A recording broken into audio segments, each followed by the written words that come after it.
We've known about the threshold in the sky for centuries. We wanted to see what the birds saw. The eagle is our symbol. First, we went where the eagle went and found thresholds beyond the eagle. We went faster and higher. We took our incredible new speed close to the ground.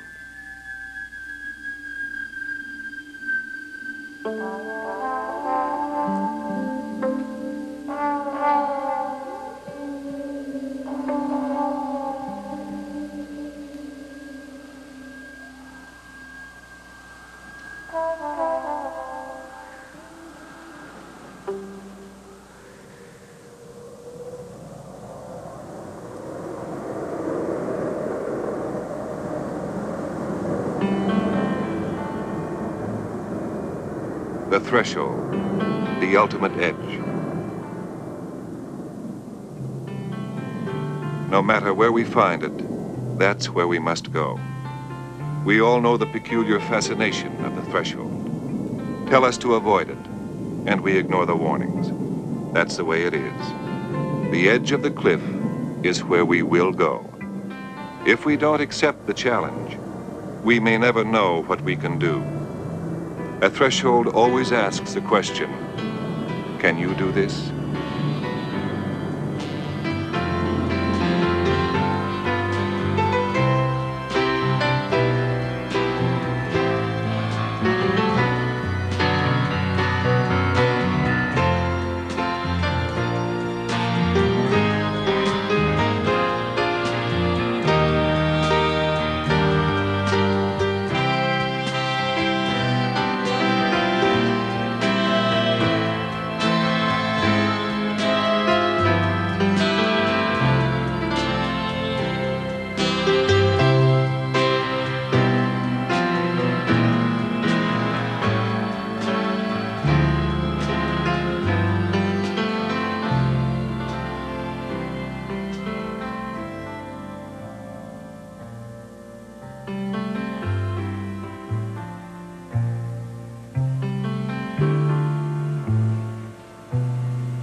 Right from the beginning, let's not think about heroic figures. Open your mind. This is about men. This is people doing the very best they can at a job they do every day.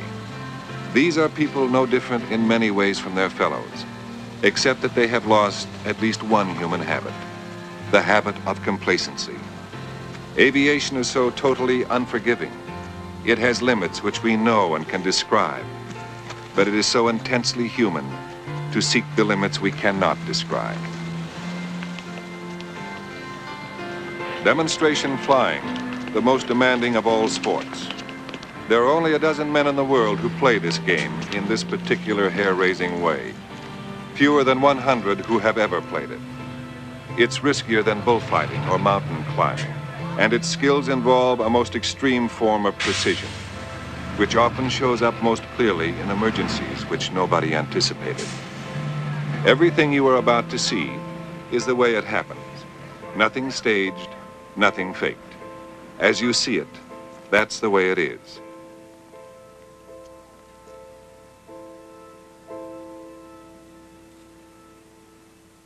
And now, ladies and gentlemen, we welcome you here this afternoon, Commander J.D. Davis, and the United States Racing Team, the Blue Angels. The precision maneuvers you will see demonstrated here this afternoon are coordinated techniques.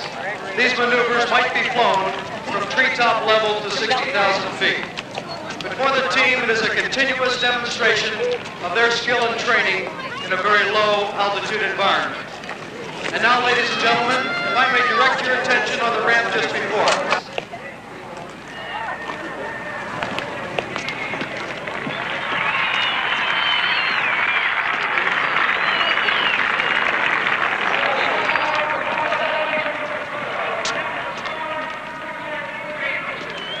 I think everyone gets considerably worked up prior to an air show. It's similar to any type of performance, except that we're performing before anywhere between 4 and 6 million people a year. And at one time, you can have anywhere from, I suppose, 20 to 30,000 people, upwards to 1 million. We'll team up to start the power plant systems of our aircraft. The noise level may become too high. You hear exactly. I personally am able to put out of my mind the fact that this crowd is down there and they are observing when I am in the aircraft. As soon as the engines are started, the business begins, just like a stage show or rehearsal. You have rehearsed it and done it so many times that you're able to withdraw yourself from this emotional involvement and enter it as a professional.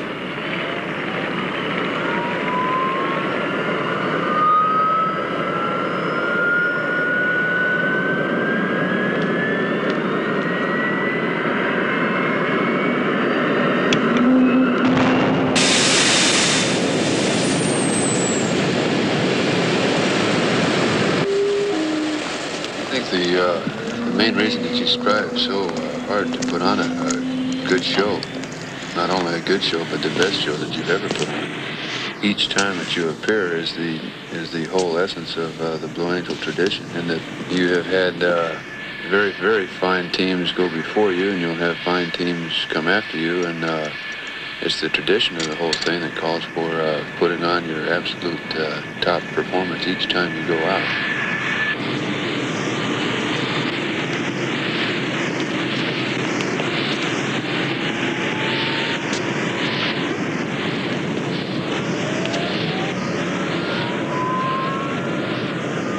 Concentration is the whole secret to the air show. You must concentrate 100% and, if possible, 110% of the time.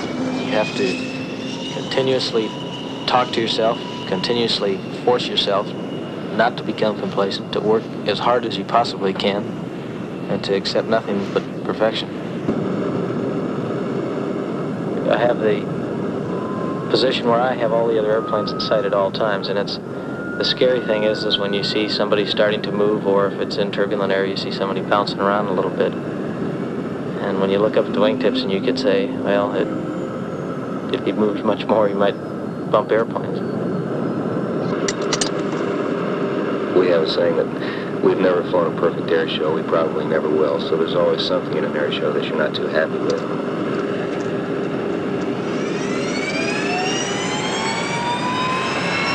But what I look for is the fact that you've got to always know where the ground is. You've always got to work within your own capabilities.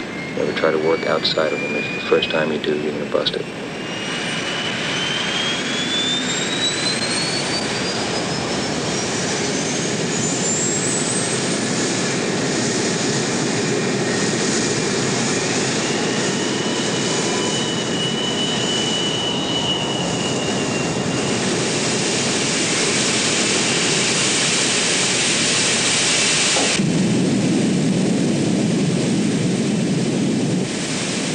personally, when I'm strapping in the airplane, the thing I start thinking about is getting myself mentally prepared for my dirty roll, which is the first solo maneuver that I do.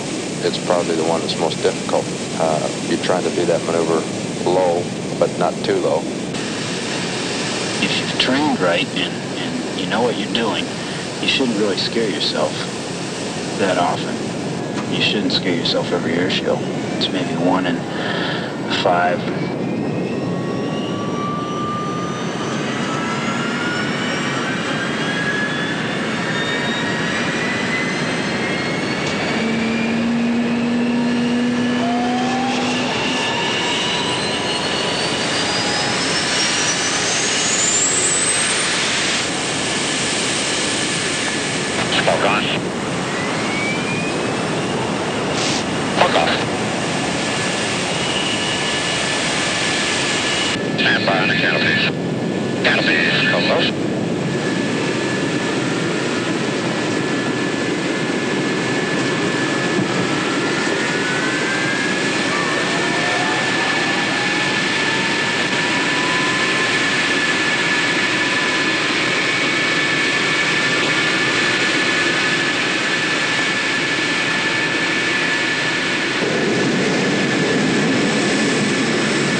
Chariots of the gods. It's easy to think of these big metal beasts that way, and the men in them tend to lose touch with the rest of us. But they're still men, and not all that different. What they've done is to find a new way to test our limits. They cross a threshold and return to tell about it. On the runway now, the Blue Angel diamond in fingertip formation. Commander Hall calling the pilots to 100% power as each pilot carefully checking the engine instruments one final time prior to their brake release. The pilots now, satisfied that their aircraft are ready to go, acknowledge to Commander Hall with a thumbs up, and he in turn calling for afterburners on now. Burners on now.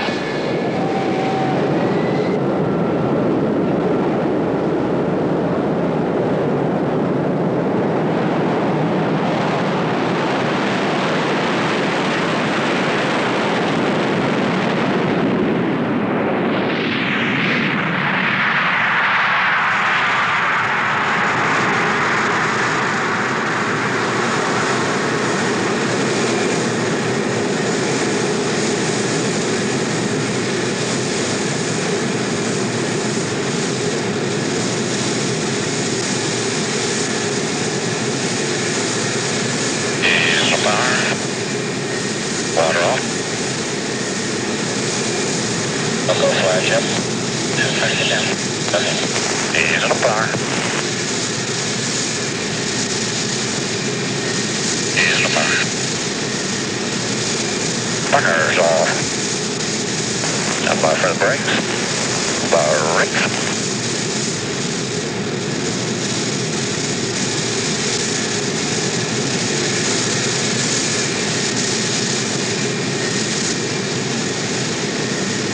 You're up, Steve? Yeah, okay.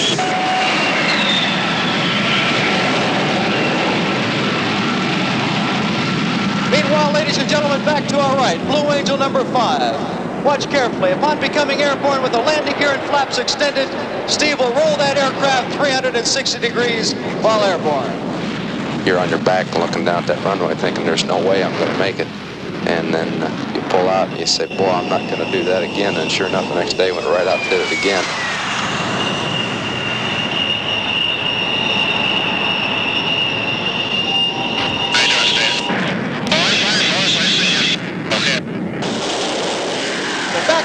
Once again, in a very precise transition.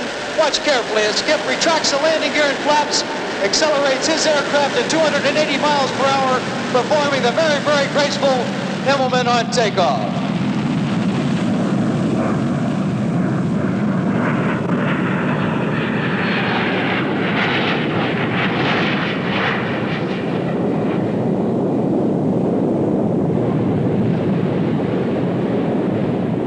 Up through the vertical now, relaxing the pressure on the stick and floating his aircraft over the top, literally hanging in his straps as he rolls that aircraft 180 degrees.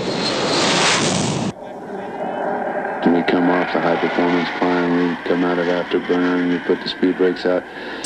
The formation seems to set itself, and I kind of slouch down into my old familiar position, body position in the cockpit, and I set myself, and now the air show is on.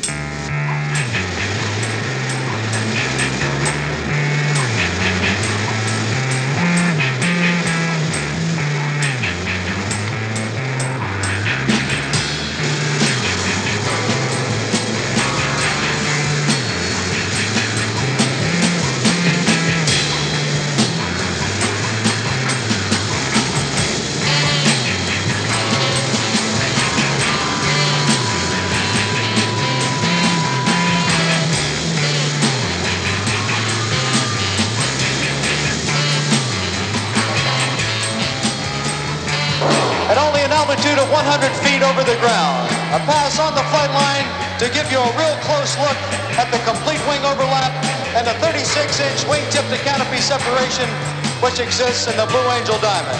That same formation which we will see accelerating to more than 500 miles per hour.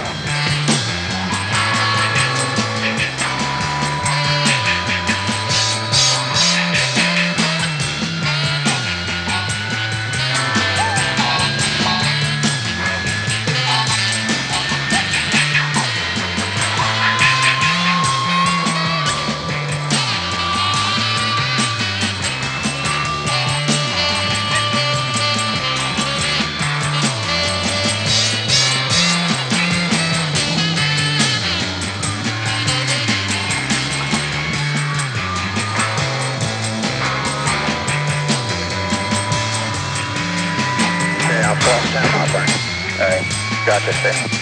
Over at 67. Ease the power. Hold on. Hey, suck it to him, gang.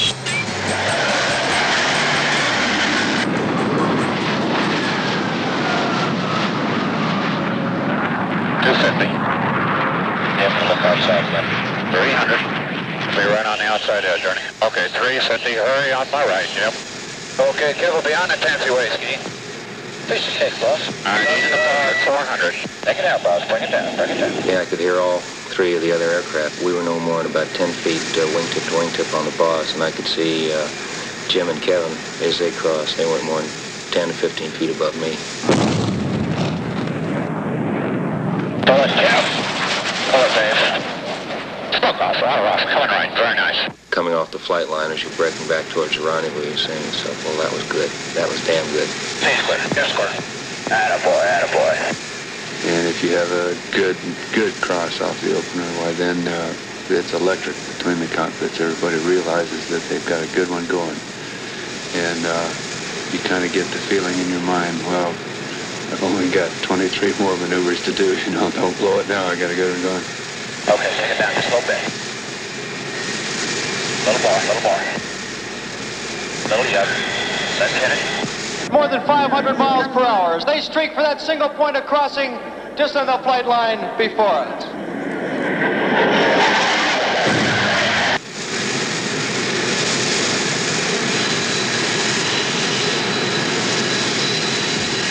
Normally on a, let's say a knife edge pass, we'll cross within one wingspan of one another, one plane width, which is 20 to 30 feet apart.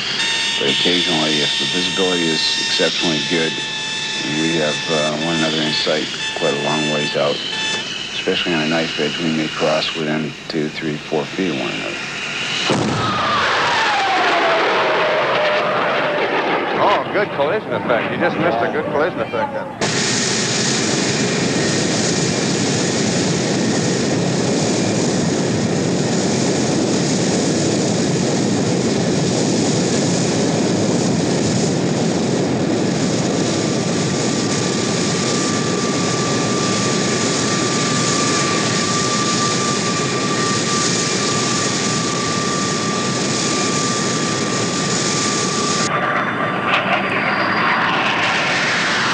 For every maneuver, there's a cutoff point where you can finish the maneuver safely, where you go beyond that point and it's questionable whether you can finish the maneuver, and you go beyond that, and especially, let's say, in the case of a loop, whether you know it or not, you can't finish the maneuver. Okay, how much you got, Jeff? I'm floating. Keep that coming in, Kevin. Looks good, started in, Jim. Easing the power. Let's bring it in, guys. Let's drive it right in. Hustle, Jim. Add it, boss. Add it. There, now bring it on in. Bring it in.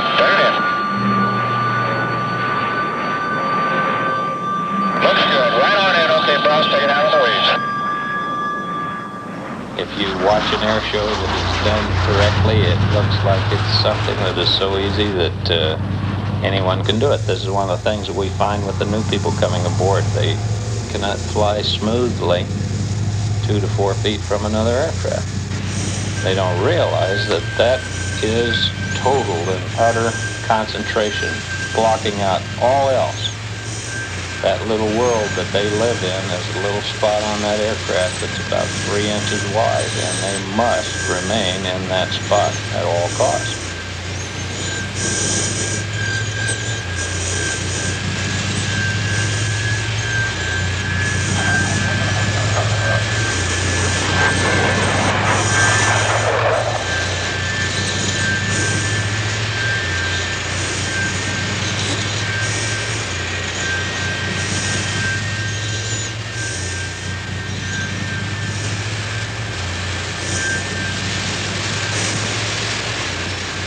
Is such a point that you're working so hard that you can't really think about the flying.